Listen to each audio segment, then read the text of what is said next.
A major economy just posted its strongest industrial expansion in over a year. From factory floors to shipping lanes, the machine is running at full steam.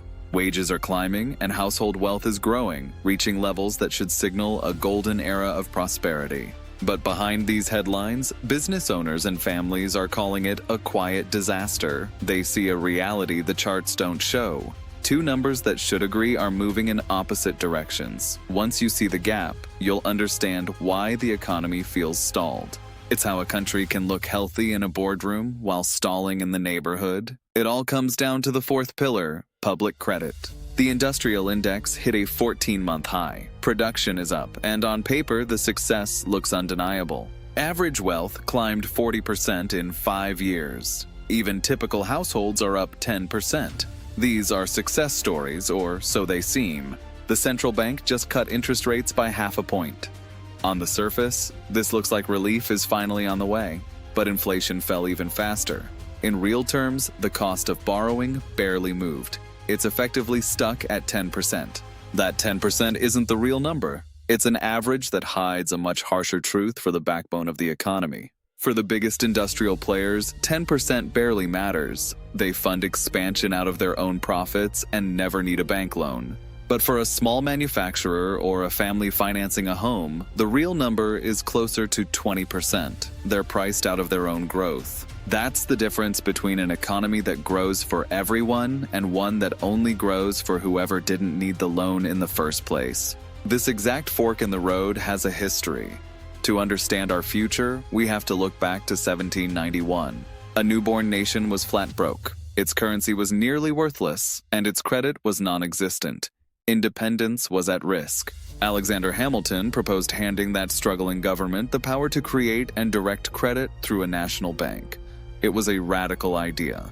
His opponents feared too much power over money in too few hands. They feared a central tyranny and opposed him at every turn.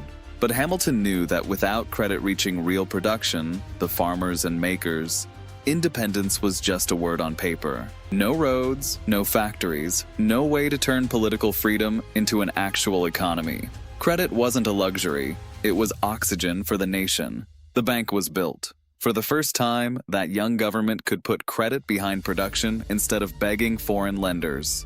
It worked. Hamilton understood that public credit was a moral obligation, a commitment to ensure talent and labor could always find capital. Bring that lesson to today. We see wealth climbing, yet the oxygen is being rationed. Those headline numbers are deceptive. When the gap between inflation and rates lands hardest on the producers, headline growth isn't proof of health. It's a countdown. Every guardian of credit eventually faces the same test. Do you trust the economy enough to let credit flow to where growth actually happens? Or do you ration it out of fear? Ration it long enough, and the headline numbers stop meaning what they used to. Control becomes stagnation. This is exactly why 7 Pillars Publishing was built, to explain the conditions that every free and productive nation depends on to survive. Public credit is the difference between a system that serves the producers and one that only serves the fear of the lenders. It cannot be ignored. Most point to a stalled economy after it happens. Very few can spot the pillar cracking while the headline numbers look strong.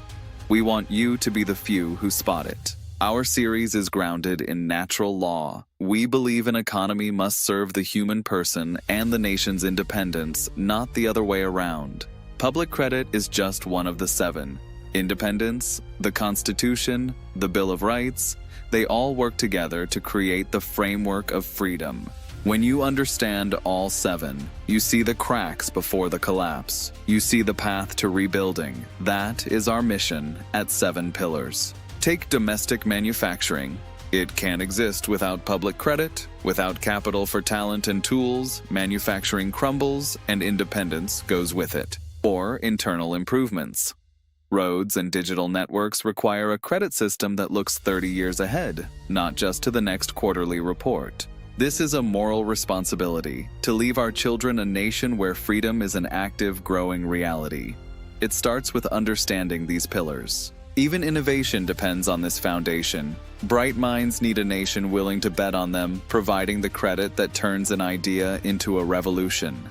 The full framework guide breaks down all 7, one by one. It's the essential map for anyone who wants to understand how freedom is actually maintained. Find it today at 7pillars.com. Go see which pillar is holding firm and which one is quietly under strain in your own community.